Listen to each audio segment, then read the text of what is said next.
Hey everybody, welcome back. We have gotten through and survived week one. Welcome to the Between the Lines podcast. I am EDGYTIM along with Mike Clark. And Mike, we're here. We are going to break down an exciting week one of action across Chicagoland and certainly the state of Illinois. We'll preview some week two games upcoming, and we'll throw all kinds of different things at you, including hopefully some questions from our audience and our fans. And Mike, it's just great to be here. I know you went to a couple of games over the week. I went to a couple of games over the weekend and watched a couple online, and just good to be back in the swing of things football-wise.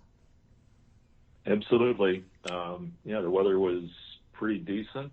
It was a little bit warm on Saturday, warmer than I was expecting, actually. But Yep. I'm not going to complain about warm weather because the cold stuff's going to be here soon enough. So Yeah, there's no doubt. And again, you learn to appreciate the halfway decent weather when you can get it. So definitely looking forward to that, and looking forward to breaking down quite a few from this past week and in this upcoming week too as well. So again, we'll go over where we were this weekend. Mike, I know that you took in a handful of games, and we'll go through. I'll give you a little bit of a take on my games as well. Talk about several top performances, and believe me, there were some doozies over the last week. And we will, talk about maybe some conference stuff. We'll talk about media etiquette, which I am thrilled about, Mike. So glad you put that on the agenda today, because we're going to get into that right away, and then. Obviously, we'll preview some week two games and hopefully answer some questions you might have. So, Mike, let's start things off. We'll start with your games from week one. Okay. I had three. Started out on Thursday night at Gately with Young and Corliss, a couple of returning state qualifiers from the public league. Pretty easy win for Young, 44-0. And one of my takeaways, Young is going to be, again, they actually finished second in the public league red last year, tied for second. And, Dan Finger has done a really good job with that program. You might recall not that long ago they had to actually suspend the program because they were so short on numbers. Excuse me. Chris Millette came in, rebooted the program. They went 9-0, actually, in his only year there. They were not state playoff eligible then. Of course, when we start recording, that's when I start getting the cough. Hearing the allergies kick in. Yeah, great. Yeah, but Chris then went over to coach at Hope Academy, and Dan Finger took over at Young, and he's done a really nice job. Their numbers are way up.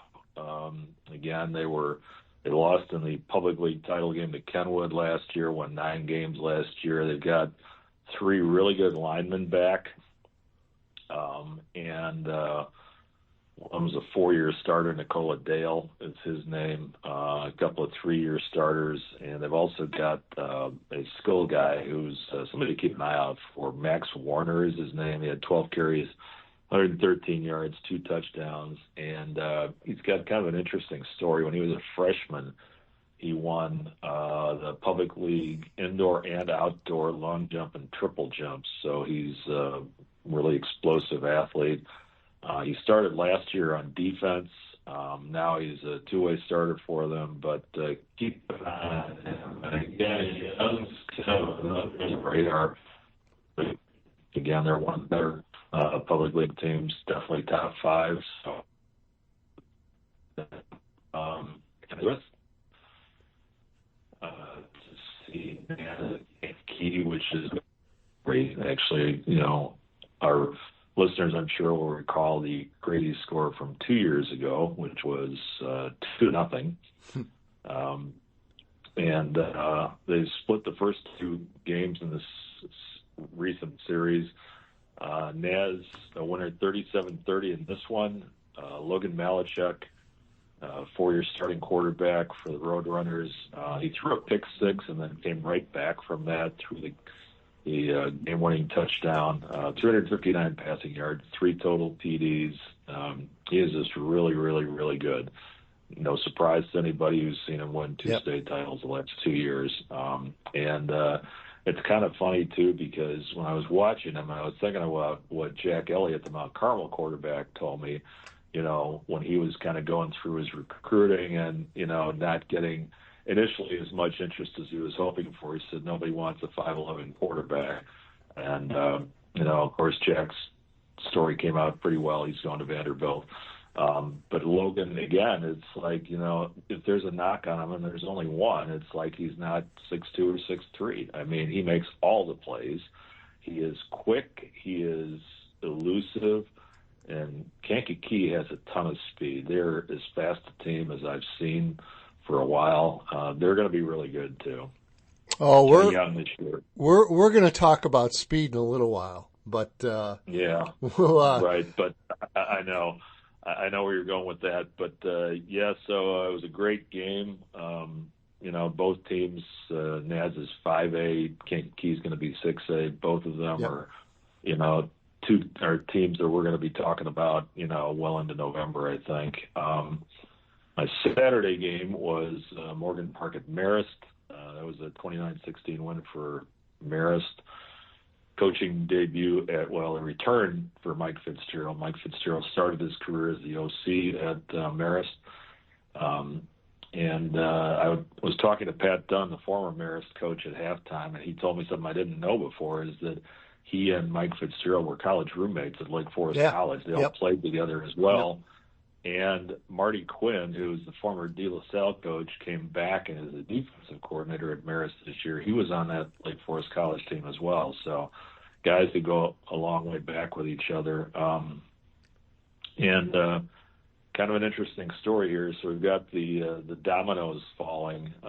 Jake Ritter was the backup quarterback at Lincoln Way East last year. Yes. To Braden Tisher, who went to 2 title games for the Griffins, and was basically expecting that he was going to be given a pretty good shot to win the quarterback job this year. Well, we all know what happened then.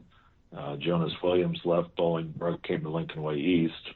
Jake Ritter, after that happened, wound up at Marist. And he had a really good game in his Marist debut, 216 total yards, 4 total touchdowns, showed a nice arm, and also obviously some leg speed as well, some elusiveness. So keep an eye on Marist.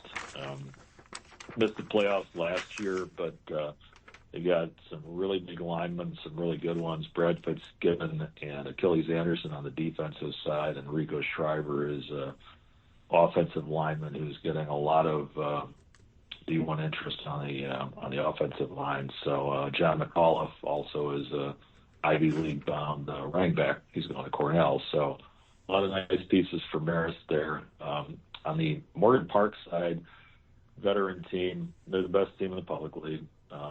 There's not really much question about that. This is a veteran experienced team. Javon Clark missed the game. He was hurt, but not expected to be anything serious. He's a defensive back who's going to Wyoming. He should be back soon.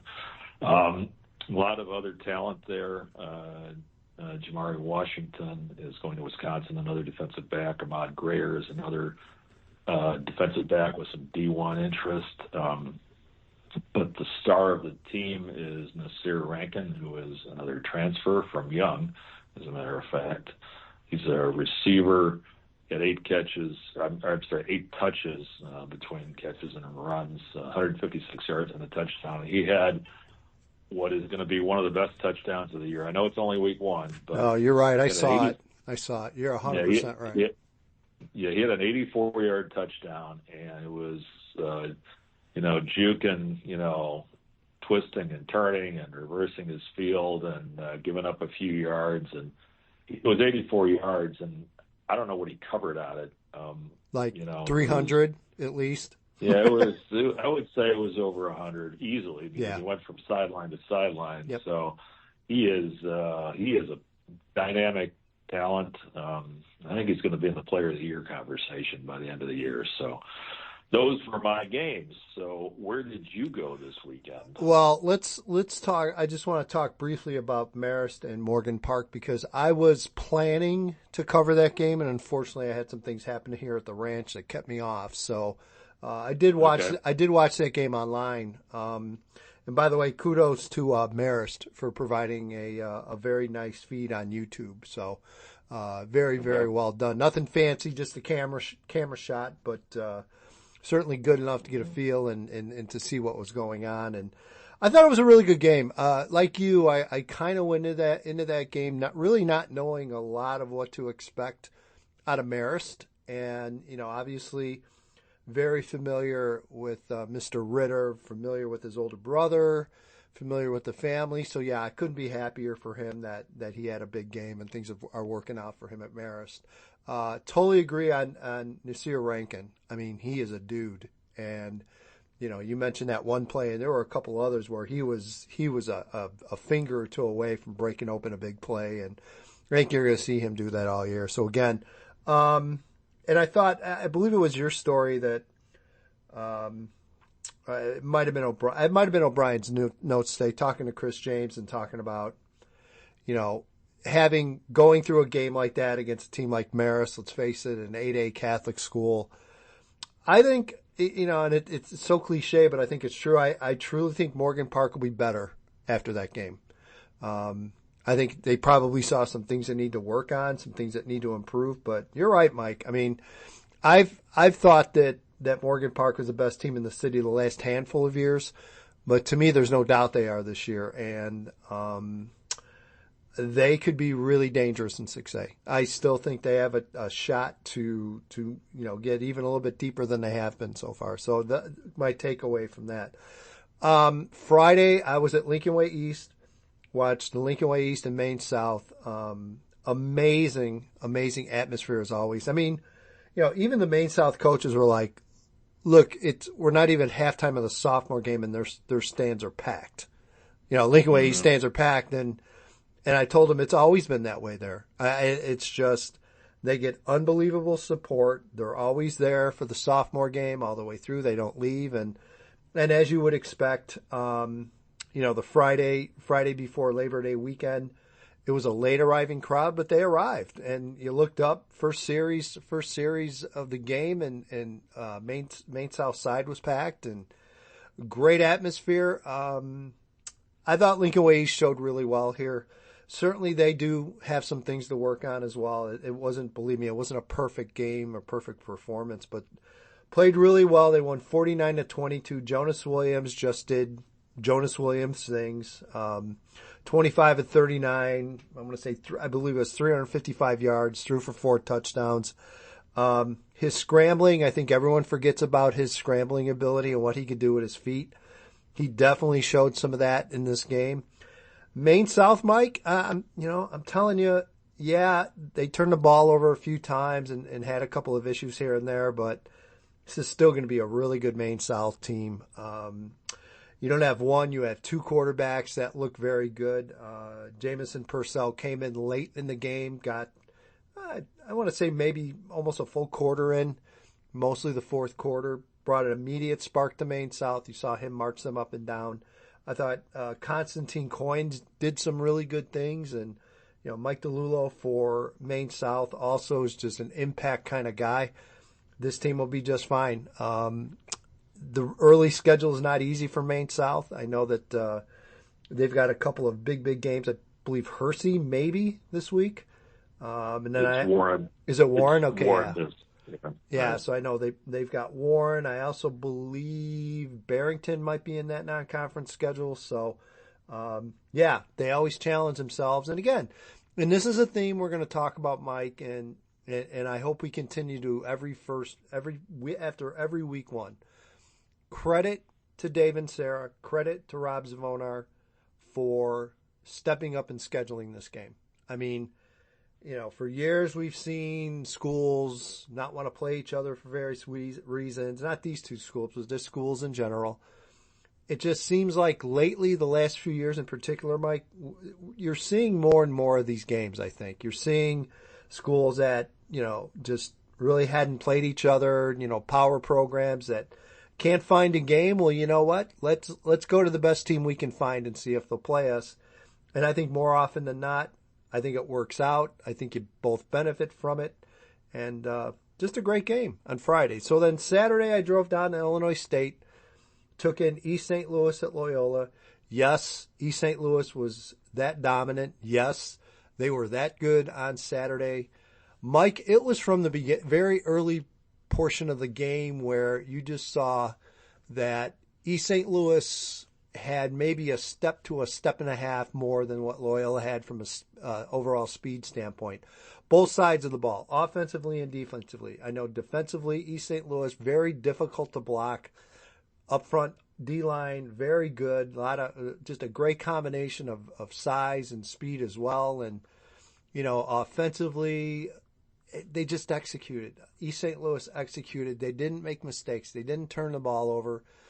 They played special teams very well. They have a kicking game. They return kicks. Chris Bennett, who's a junior wide receiver, returns kicks and punts. Mike, no one's going to kick to this kid this year. No one. After that week 1 and that tape goes around, no one is going to get anywhere near kicking a ball to number 3 for East St. Louis. He is that dangerous every time he touches the ball. I'll say it was kind of shocking. I think a lot of people went into this thinking, well, East St. Louis, a little bit younger of a team this year. Now, to be fair, they had 7 starters back on defense. So certainly defensively they felt good going in.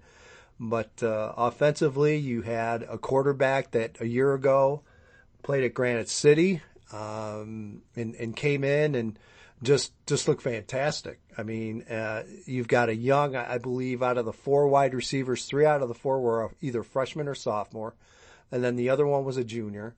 So you have a very young skill group, basically a quarterback playing for East St. Louis in his first game, and just wow. Absolutely wow. Unbelievable. And it literally, Mike, it was the shot heard around the state because my Twitter was just blown up. I wish I had $1 for every text I got Saturday night or DM saying, "Hey, is that East St. Louis score really legit? Is that for real, or was that like a misprint?" Or no, it was very much for real. So again, kudos to Loyola, kudos to East St. Louis for stepping up, playing the best possible opposition they can play, not ducking one team or another. And again, I think we win as fans. I think the teams win because they truly get tested. And it kind of gives a stage and a presence to show off what Illinois football, the best that we have to offer. And the only way you know how good we're going to be, you play each other. And that's what they've done. And I couldn't be happier, certainly as someone that lives and dies for high school football. I hope we get to see that every year. Yeah. Have you heard, obviously this is an East St. Louis home game, basically. Yes. Last year they hosted Carmel. Yes. Is this game going to happen next year, and do we know who they're going to play? Yeah, it's a good question. I mentioned it to East St. Louis. They really didn't have an answer. If it was up to them, they would love to continue to do it. Okay. There are some issues involved, though, which we can talk about it right now if you want. It won't take me very long. Yeah. But Sure. The issues are, as we saw this weekend, it was Labor Day weekend. I tweeted this out on Saturday. I thought it was a disappointing crowd, especially compared to the year before. The year before, I thought both East St. Louis and Mount Carmel showed up. It was great. It sounded big. It looked big. It was fantastic. This year, just the crowd just wasn't there. So again, there's always that issue whether it's going to be worthwhile to both sides if they're going to make the trip down. The other factors are, I kind of get the feeling, and again, these are just kind of talking to people from kind of behind the scenes a little bit, that Illinois State is absolutely fine hosting kind of a one-off. But if you start, and a lot of people want to do, well, let's do 2 games or let's do 3 games, and then we can make a whole day out of it. Look, I'm all in favor of the Jamboree thing. And, make me go to somewhere and stay there to watch 3 high school games. I mean, sounds a lot like the preseason prep bowl and our friends used to put on over at Soldier Field every year. I just remember seeing you there every year. So, right. Love that idea. I just think, and again, it's a different time too, where Illinois State, I think, has a hard enough time just finding kids and people to work their own event, let alone a high school event. And again, it's a weekend. There's a lot of different things. So I think in the short term, I think they would like to see it continue, but I have not heard anything anywhere near locked in concrete that it's going to happen again next year. But we'll see. We'll see what shakes out. Yeah, it'll be something to follow for sure. So let's move on to a few other top games we want to kind of hit with some quick hits. Yep. Warren knocks off Hersey 55-26. Aaron Stewart, we talked about, I believe, a little bit last week, 361 yards, 5 touchdowns. Again, he's the really dominant two-sport athlete. You know, he's actually probably a better wrestler than he is a football player, which is saying something. Yeah. He's a multiple national champ. He's a state champ, just a sophomore as well. Really dominant performance by Warren here. No surprise. I mean, Mike, there have been seasons where Warren hasn't scored 55 points in a season. Seriously, for them to come out and put up 55 points against a good Hersey team, to me that was eye-opening. Yeah, for sure. Next one is one of the Thursday games. The Hun School out of Princeton, New Jersey, 42, Mount Carmel 38. This was kind of interesting. The Hun School is a prep school, so they had some post-grad kids, and Michael O'Brien was there. He mentioned it, I think, that it was one of the biggest high school teams he's ever seen. They did have a lot of kids playing both ways, right. But again, they had some older kids, some 19-year-olds, post-grad kids, and I think he said at one point that they would be a candidate to beat the number one team in the Chicago area if they were from around here. So that's how good they were. So it's not any slight on Mount Carmel to lose to a team like this. They're a really good opponent. Jack Elliott, who I just mentioned a little bit earlier, 252 passing yards, 61 rushing yards, 3 total TDs. He did throw 3 picks, and he had some cramps as well, which was another theme of the weekend. Yep. So a lot of kids cramping up. First weekend of the year, kind of a warm weekend, so hopefully we'll see less of that going forward. Batavia 35, Glenbard West 28. Interesting score. We didn't really know what Batavia had this year. Lost a lot of key kids, including a 3-year quarterback and Ryan Bowe. But the name to watch now, Nathan Whitwell, 179 rushing yards, 3 TDs for Batavia in that game. And I think, one of the things that you see a lot in football, and we've talked about this too, we talked about it in relation to Loyola, Mount Carmel, some Lincoln Way East, some of the annually dominant programs is that almost all these programs, it's basically, you pay your dues and then you start when you're a senior. It's obvious that Batavia had some pretty good kids behind the kids who graduated last year, because this is an impressive win. I mean, going to Dushan Field and winning is not an easy one. Another interesting one, St. Charles North 28, Palatine 27. St. Charles North came from 13 down in the final 4:16, scored a couple of touchdowns. Ethan Plum, 4-year starting quarterback for the North Stars, 249 passing yards, 4 total TDs. St. Charles North, kind of interesting, they've been up there, had a little bit of a dip, but it looks like they might be back.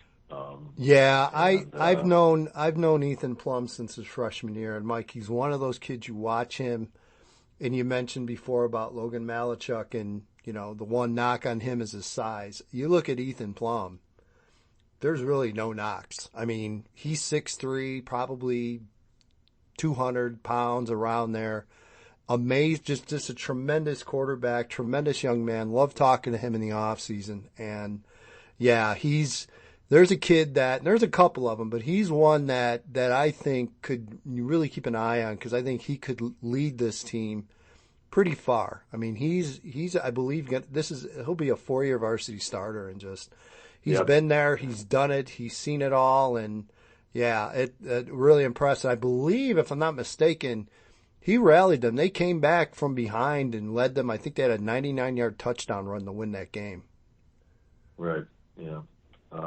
Final big game, the DeKalb County Super Bowl, I guess we would call it. No doubt.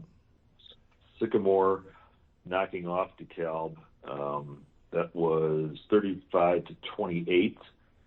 Blake Goucher, who's going to Iowa, 277 passing yards, 2 total TDs for DeKalb. Cole Latimer, 423 passing yards, 4 TDs, and 4 interceptions. So, I know you're one of the people who's really high on Sycamore. And this is a big early test for the Spartans to pass. Just want to run down a few more top performers. Jack Wheeler from Morris, who is an Illinois baseball commit, 3-sport star actually, is also their best basketball player. 5 catches, 190 yards, and a touchdown in a 31-12 win over Pole City, which was, you could call the Grundy County Super Bowl, probably. Those no doubt. 2 best teams in Grundy County. Johnny O'Brien, the Northwestern commit from Fremd, 259 yards, 3 TDs, and a 31-0 win over Lake Zurich, which was kind of a surprising score, I thought. Very much so. Tough. Yeah, very much so. Michael Nee from Glenbard East, 317 passing yards, 3 TDs, including the game winner with 2 seconds left, 30-23 win over Willowbrook. A couple of programs that are very solid programs, and it sounds like it was a pretty exciting game there. Jesse Padron, St. Charles East quarterback, 342 yards, 5 passing TDs, and a 56-40 loss to Lincoln Way Central. Got a couple of defensive standouts here, too. Ian Campbell from Gillette Catholic, 2.5 sacks and a forced fumble, 50-22 win over Iowa City, and Carson Cooney, Iowa commit linebacker from Oswego, 3 tackles for loss and 6 quarterback hurries and a 30-7 win over Nequa Valley. So yeah, those that's are impressive. Just a few more of the I'll give you a name, Mike. Highlights. I know we're always looking for kids to keep an eye on, and Jesse Padron with JT usually goes by JT. Only a sophomore at St. Charles East, and he's going to be yet another. And we talk about the quarterback classes the next 2 years just being ridiculously good and deep. JT's another one of those names. He's, again, probably 6'4", about 190, and he's going to get a lot of traction, a lot of college attention, because he definitely looks the part. And when he's putting up these kind of numbers in week 1, he's definitely going to draw a lot of attention, no doubt about it. And Oswego, again, when their defense is like this, if they get any kind of production offensively, they're going to win a lot of games this year. Yeah, and actually the only loss, interestingly enough, for the Duquesne 7-1, by far the best conference showing of any conference. And their only loss was not a bad loss at all to Lincoln Way Central, which is a quality program. So another note, congrats to Harvard, ended a 20-game losing streak, beat Lyle 42-7. And one more quick hit, and I'm going to call this the Tim Thornton Memorial stat line. Yep. We used to love the stat lines that Peoria High would put up over the years, and this one is from downstate. And we don't usually mention downstate, but I saw this, and it's like we got to talk about this. Muhammad Seymour, 69-37 win over downstate Morton. Luke Dyer, 593 passing yards, 593, 8 touchdowns, 8 touchdowns. Both top 5 all time in the IHSA. Trey Peters had 11 catches for 344 yards. Wow. And 5 touchdowns. Wow. Muhammad Seymour, 9 of 11 offensive starters back, including the entire offensive line. So they're in 5A, and, we don't talk about downstate an awful lot, but something we better keep an eye on the Bulldogs. Oh, yeah. Yeah, I have a feeling we'll we'll hear that more than once this year. Okay, I got one more shout out to throw out there. You ready? Okay. Yep. Gerald Bibbs, Maine East. They get a 28-point win over East Aurora. Get their first win in, God, I can't remember how long. My people at Maine East and who can say they have people at Maine East? But my people at Maine East are telling me this could be a pretty good season for them. So again, shout out to Coach Bibbs and getting his first win and their first win as well. So always great to see those programs that maybe haven't been doing great for a while to sneak up and beat somebody. It's always fun to see. Absolutely. And that brings us to what I think might be our favorite segment of the show. It's a rant, but it's not Right on. by me. Right on. So okay. I know you have some thoughts, so let's hear them. I do. So I love the subject of this, media etiquette. So there's a couple of different things I want to hit everybody from. So the first thing is, the last time I checked, the football schedules are made public. We know exactly when the games are going to be, when they're going to be played. Mike, I have a very simple question for you. Why can't I find a program anywhere? Why?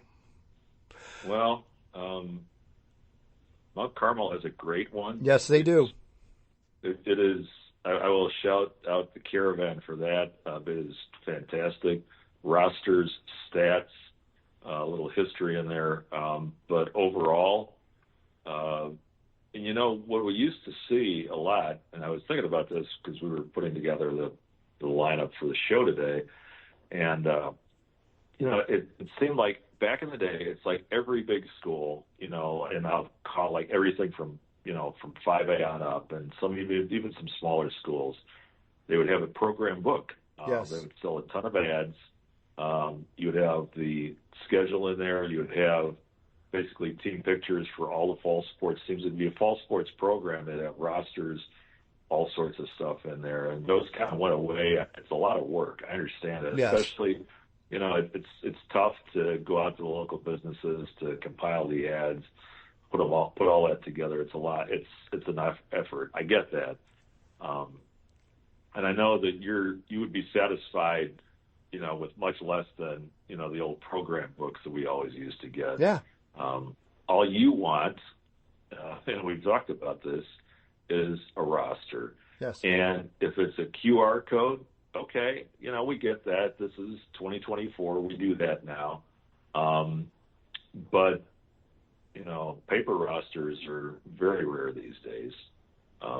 At my 3 games this weekend, there were, so it was kind of interesting at NAS on Friday night, and I went through the gate, and went to the north end zone where, let me give a shout out, and I'm getting way off topic here, but I have to give a shout out to Fontana's. Oh, absolutely. Oh, you know what? We're always looking for sponsors.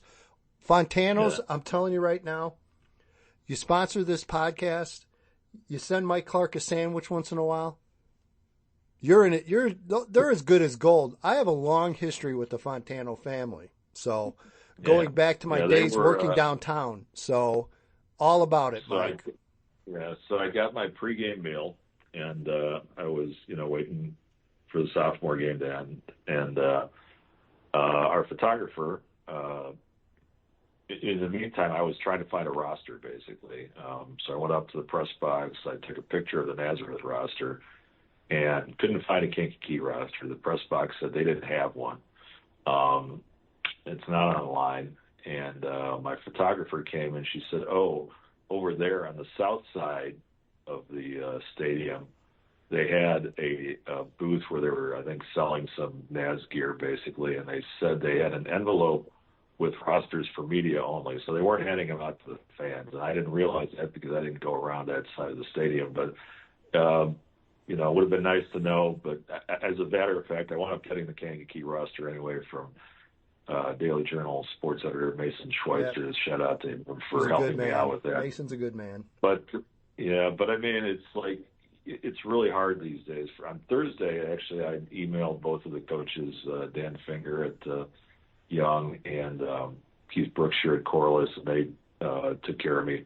They both Yep. gave me their rosters, so that was not an issue. Saturday at Marist, it was a QR code, and Marist's roster was there. There was a broken link to Morgan Park's roster, but fortunately, Morgan Park's roster was on Max Prep. Right. So this is kind of a little. Yeah. Do you enjoy running? Do you enjoy running that insider hamster wheel? Do you enjoy doing that? Trying to find a roster? Yeah, this is kind of an insider look at how we do our jobs for the listeners out there, about how hard it is sometimes just to come by rosters, which shouldn't be that difficult to do. And, I guess maybe I need to change my workflow a little bit and be a little bit more proactive and not expect to show up at a game I know. and really get something.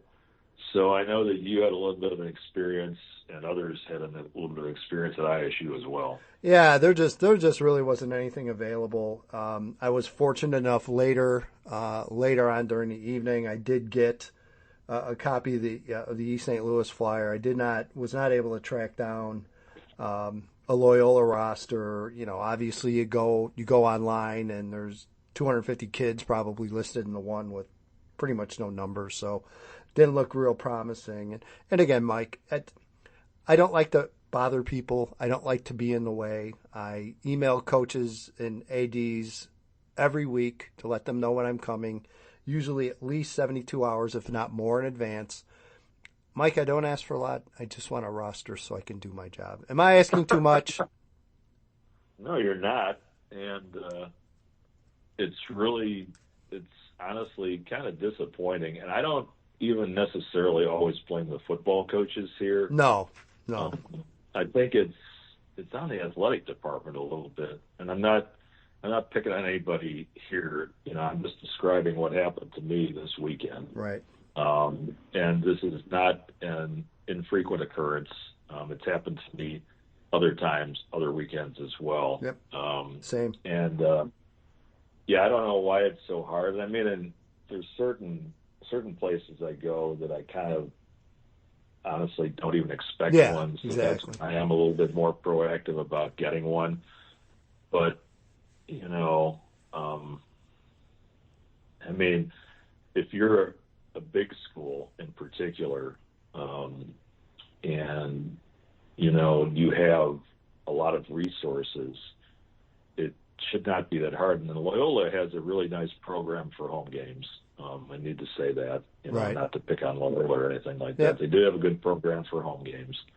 But what would be nice is if somebody in the traveling party, if you're going on the road, is just grab a couple of rosters, 3 or 4, and bring them with you.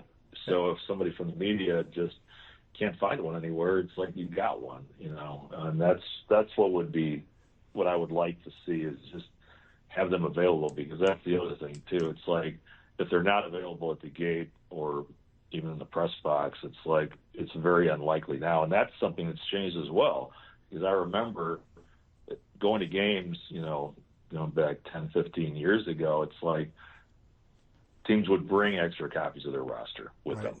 Yep. And that doesn't happen anymore. So, it is what it is, and again, it's like, I think I can speak for you here too. It's like, on my part, it's like, I don't want to complain about how hard my job exactly. is sometimes. Same here. Sometimes it is hard, but I don't think the listeners or the readers care about that.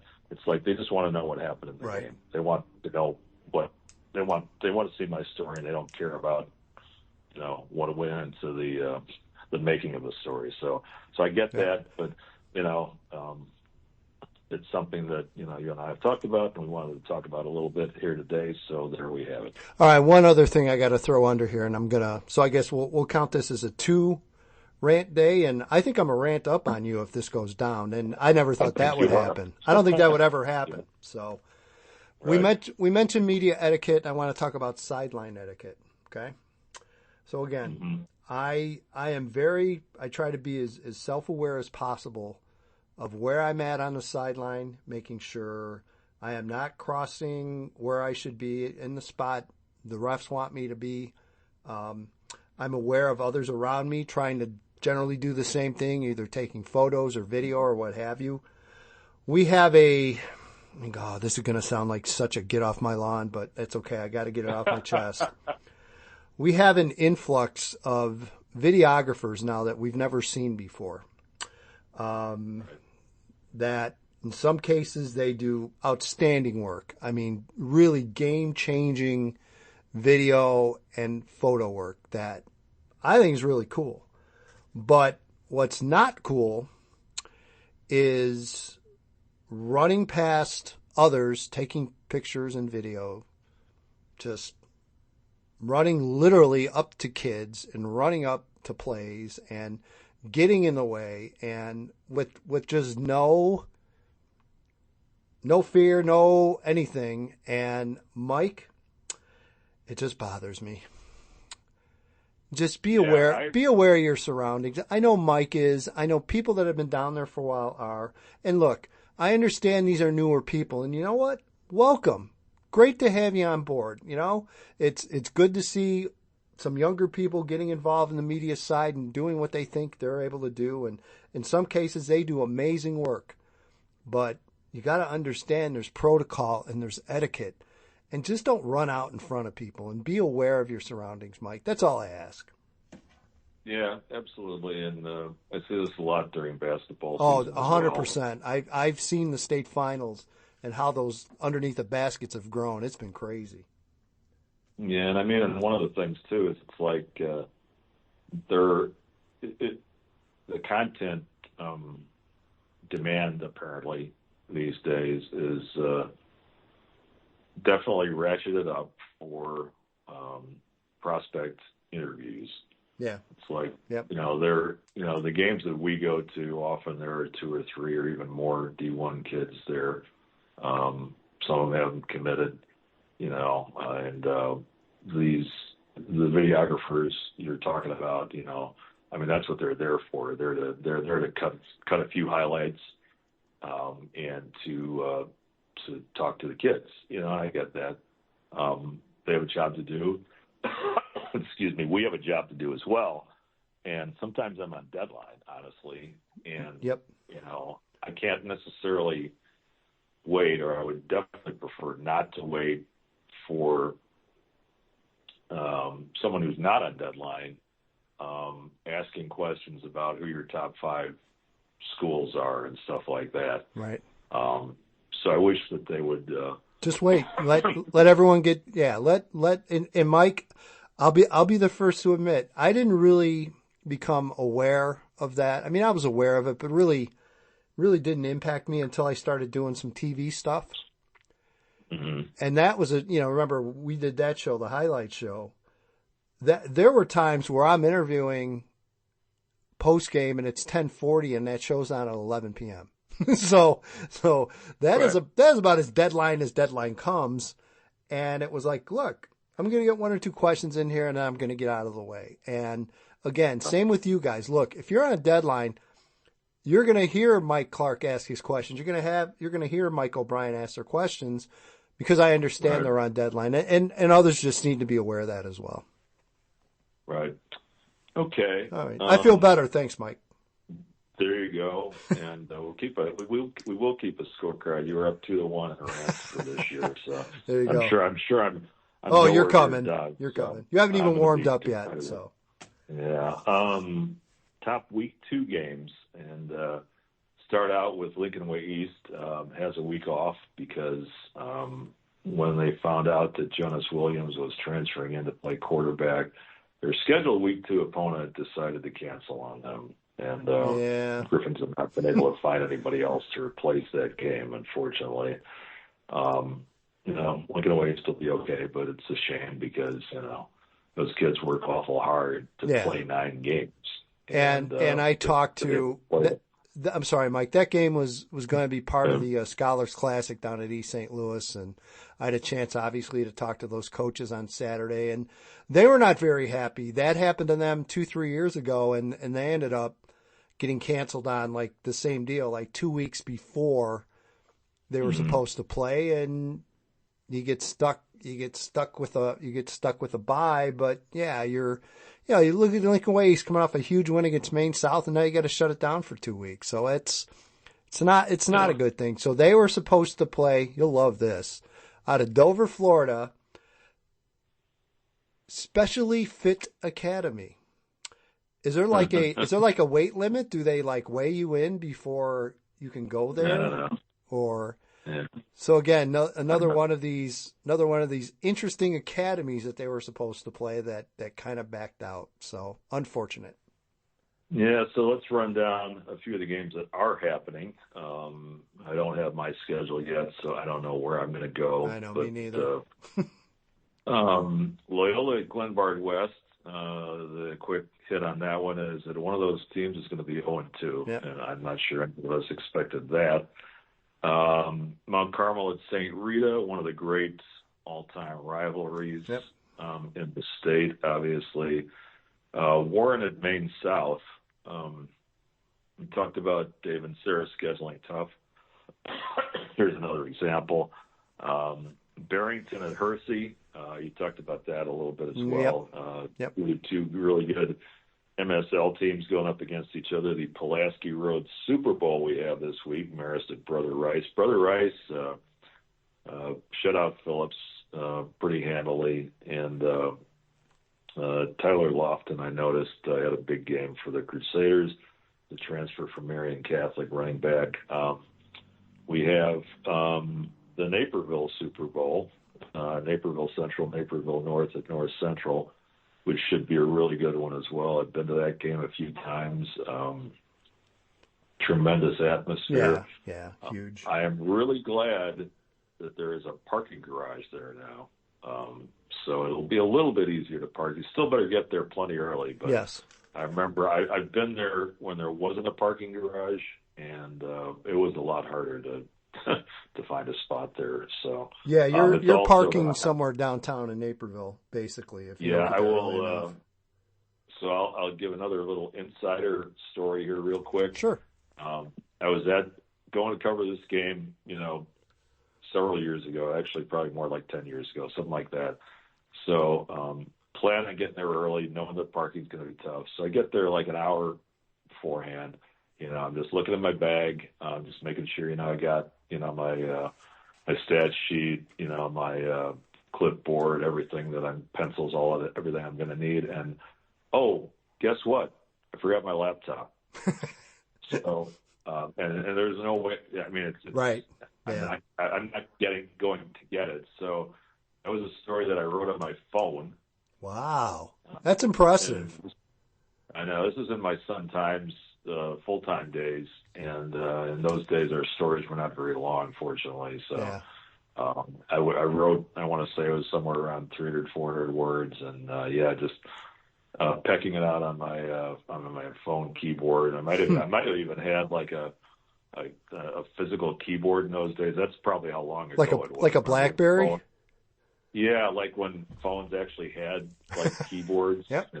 So, but they weren't really meant to write, complete, game stories on them. But that was an interesting one. So, we do have some questions this week, and it's your guy, right, Pierre? We want to thank our friend Pierre who gave us the name for the podcast, Between the Lines, actually. Yep. And I'm just going to... I got it here. You ready? Oh, you got it? Yeah. Okay, go ahead then. Name two or so non-conference matchups you would like to see in 2025. That's the first part of his question. Okay. That's a good one. What do you have? Go ahead, Mike. I'll let you go first. Well, I love intersectional rivalries. Okay.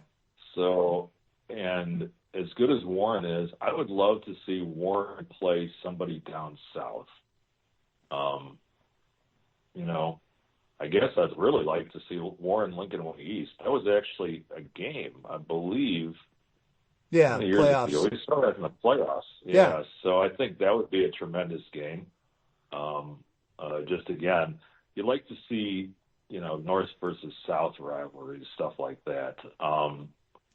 So that would be at the top of my list. Yeah, I'm it's a trying good to one. think of other ones. Well, we had an interesting one on Saturday. Rochester taking on Simeon at Gately. Rochester Right. able to get the win. And again, when are you ever going to see Rochester and Simeon play? So I'd love to see that. Yeah, absolutely. And, props to Derek Leonard for coming up here to play that game. We love that for sure. And I actually, if I hadn't gone to Marist and Morgan Park, I might have gone to that game because I would have loved to have seen Rochester before Thanksgiving weekend, honestly. So it was a close game. I had that, believe it or not, Rochester Springfield radio did that game, so I was driving around. I had it on the car, and it was close. It was close for about 3/4 plus, and then finally Rochester scored a couple late touchdowns and pulled it away. But yeah, it was a relatively close game, and yeah, I love seeing one of the things I haven't really talked about this, but someday I'm hoping to be able to pull this off. I have a very nice public stadium that's about 5-10 minutes from my house. It happens to be Joliet Memorial Stadium. Yep. I would love to have like a jamboree type deal there, preseason prep bowl, if you will, where you could have maybe 2 or 3 Will County area teams playing versus 3 teams from wherever. Could be downstate, could be, teams up in the Rockford area, wherever. And then if you had to, go out of state. I would love for someone to put together another one of those. I think that's a great idea for several reasons. There are several, programs who would be perfect for that. Right. JCA, obviously, yeah, their home state. Right. You have different others. levels, But right? Different enrollment levels. I'd love to get Wilmington as well. Yeah, like Wilmington involved and. Oh yeah, I mean, yeah, it's a small school game with Wilmington against somebody. Yeah, how about like sure, Wilmington, Lena Winslow, or Wilmington, right. Altoff, Belleville Altoff, or someone like that. I mean, that'd be very cool. Yeah, I mean, it's a perfect spot too because it's got lots of parking, and it's right off 55. So and 80. It's easy to get to, and 80. Not right? not easy, but it is off 80. So. Well, that's true. Those of us who are Will County residents, we've got a little bit of pain to still deal with it. Look, we only got 5. We only have 5 to 7 years left of it, Mike. It'll be fine. I know, but I don't know if you saw this too. The 55 bridge over the Des Plaines River is getting some construction work as well. So yes. You can't get there from here. But, yeah, that's a tremendous idea. I love that. And that actually kind of leads into Pierre's next question, which is who could make the preseason and prep bowl return? And I was thinking about this a little bit. The preseason prep bowl, I think most of us know what that is. So basically what it used to be is it would be generally public league teams against Catholic league teams at Soldier Field, sometime on the opening weekend. It had been played on Saturday. It had been played on Sunday. I remember one year, and anywhere from 2 to 4 games. They actually had 4 games one year, usually 3. And I know that at one point there was someone who was a high up in the Chicago Park District who was a big fan of the event. And to pull something like this together, you need somebody like that. Yep. Who is willing to kind of, make it happen, cut through some of the red tape, whatever. Yeah. And I don't believe that person is there anymore. And there was also a guy named Jim McHugh, who was also one of the organizers of it. We went to, what is it now? Seat Park, I guess. Then it was what, Toyota? Yeah. Right, yeah. It was played there one year, and the last year it was played out at Northern at Husky Stadium, which was great as well, honestly. And, one thing I kind of wonder about, now that NIU does not have, not in the rotation for the state finals anymore, now that we're back to Illinois State permanently and we're not rotating it between Memorial Stadium in Champaign and Husky Stadium in DeKalb, I wonder if Northern would be interested in doing that again. I heard at that time you were there, you know, it was a really nice day of football. Yeah, it was gorgeous. Yeah. I enjoyed it an awful lot, and you know, and I understand that, you know, there's some scheduling issues, you know, with Northern too. I mean, you know, they would have to work around their schedule obviously as well. One of the big issues that wound up making it leave Soldier Field is the Bears were always not happy partners all the time. They did not want to see events on Soldier Field's grass, and they had to deal with some concerts, and you know, and then I think, you know, if the Bears wanted it, it would still be there. It's not entirely up to them, but if they wanted it to happen, I think it probably could happen again. You know, one of the things that, you know, might be a long-term thing is if the Bears wind up in Arlington Heights, you know, Soldier Field's still going to be there, and the Bears would have less say about what happens there. You know, I mean, obviously the fire is there now. So maybe that's a possibility down the road. Maybe it goes back to Soldier Field if the Bears go to Arlington Heights. Of course, you know, we know that, well, we don't know what's going to happen. You know, the Bears are still talking about a dome stadium in the South Loop, which I don't know what's going to happen. But so that's kind of, you know, basically the answer to the question is what would it take? What it would take is the desire of some movers and shakers to bring it back. Yeah, and, you have to have that. I agree. So never say never. Right now, that's not good.